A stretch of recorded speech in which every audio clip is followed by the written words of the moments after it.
Alors, bonjour chers amis, et nous allons parler des devoirs de droit civil pour cette séance. Et parlant des devoirs de droit civil, nous avons le commentaire d'arrêt, le cas pratique, le commentaire d'article ou de tests législatifs. Donc, cette séance sera consacrée au commentaire d'arrêt. Qu'est-ce que le commentaire d'arrêt? Le commentaire d'arrêt, c'est un exercice qui demande de la part de l'étudiant d'analyser ou alors de commenter la décision de justice qui lui a été soumise. Alors, de quelle manière? Alors, c'est de comment peut-on réussir un devoir de commentaire d'arrêt?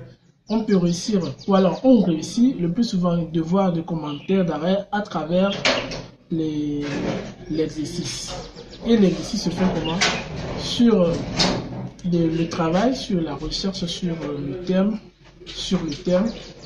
ou alors les termes de travaux dirigés, les termes de TD.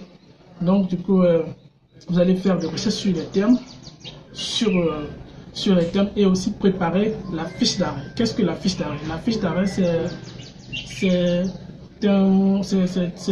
c'est une manière de préparer, par exemple, de préparer un arrêt à travers l'introduction. Vous allez faire au moins les grands points de l'introduction, traiter les grands points de l'introduction de l'arrêt, et aussi le plan. Vous allez faire le plan, vous gardez, c'est comme ça.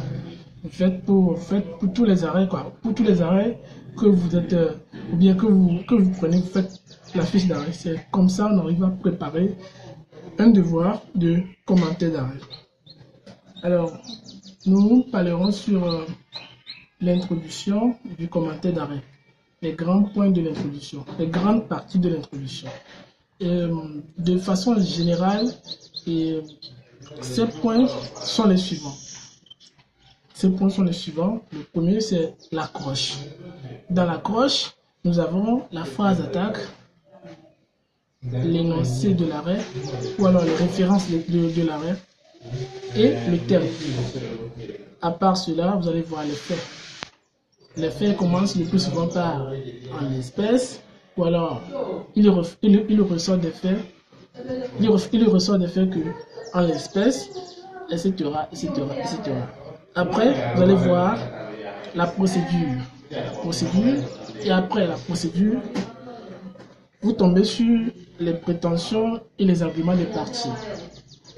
Après les prétentions et les arguments des parties, vous aurez à voir la solution des juridictions antérieures. Donc là, le plus souvent, vous parlez de comment dit-on, c'est la solution des juridictions antérieures, la solution des juges du fond. Donc là, vous parlez le plus souvent de la décision de la cour d'appel. Et l'étape suivante, c'est les moyens de pouvoir. Lorsqu'il s'agit d'un arrêt un arrêt de cassation, donc après la solution des juridictions antérieures, vous allez voir les moyens de pouvoir. Après les moyens de pouvoir, il y a la solution de la cour de cassation. Et après la solution de la cour de cassation, la solution de la cour de cassation se trouve dans l'attendu principal de la décision qui vous a été soumise. Donc du coup, après la solution de la cour de cassation, vous allez voir l'intérêt. Donc il va de soi l'intérêt théorique que pratique. Donc vous allez faire l'intérêt théorique et pratique. Et après, il revient maintenant d'annoncer la justification de l'annonce du plan, c'est-à-dire vous allez faire la justification de l'annonce du plan.